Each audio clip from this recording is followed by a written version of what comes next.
Hey, how you doing, guys? My name is Paul Farace. I'm a photographer based out of St. Augustine, Florida. And today we're going to go over 5 tips for exploring new areas in landscape photography. All right, let's jump into the video.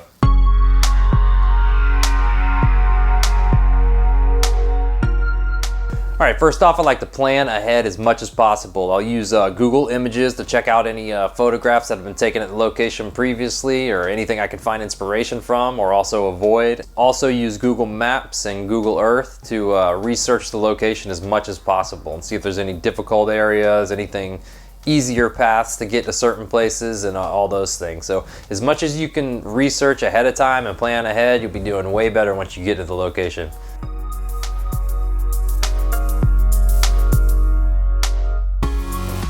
All right, number 2, once you have your location, you've done all your research, you want to get there as early as possible. You never know what you're going to run into, and you never know if there's going to be any issues or whatnot.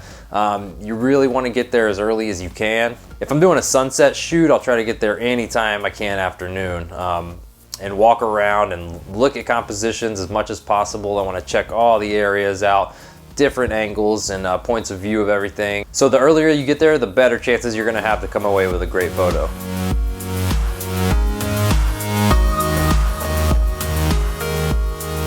It's difficult in the new area to know where things line up until you really walk around and see with your own eyes and experience it firsthand. So you want to walk around and see if there's any great foreground subject. Is there a great background subject? So if there's awesome foreground, I would start there and then build around and look in all your scene out and see if you can find something to line up with that. But once you find your subject, work from there to see if you can line up a middle, back, or foreground with whatever it is that you found.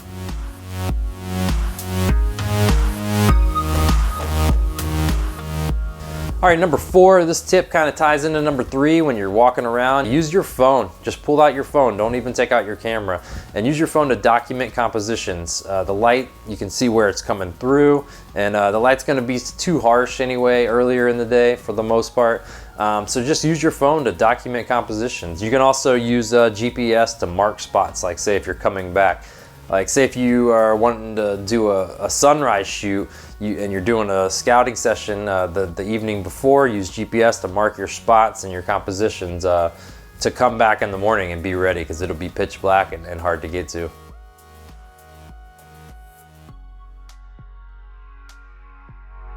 All right, and the last tip, number 5, is don't overlook the details. Once someone gets to a shot, the obvious shots kind of jump out, and it's easy to put on a wide angle lens and just take it all in and get a good shot, but don't skip on the details. Some of my favorite shots have been very close-up compositions or just textures in sand or water or like moss. I love close-ups of moss and the oak trees around here in Florida. So don't ever overlook the details. I know it's great to take an awesome big shot, but some of my favorite shots have come from when I was just focusing in real close on the details of a scene.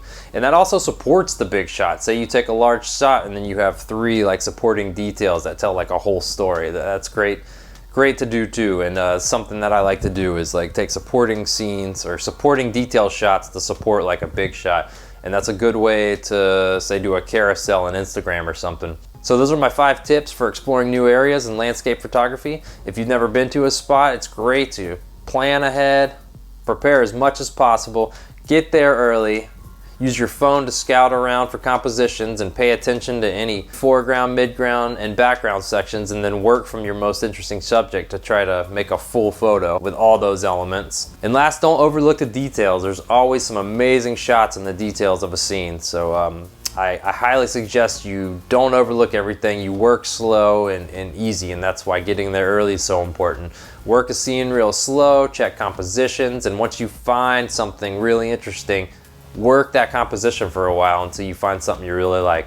All right, guys, well, I appreciate you watching the video. I hope you enjoyed this content. Be sure to check out my channel if you like wild Florida and landscape photography. I'll do some of these tip videos here and there, and I also mostly do vlog style in the field. So thanks for dropping by. Please subscribe, like, and comment, and we'll see you next time.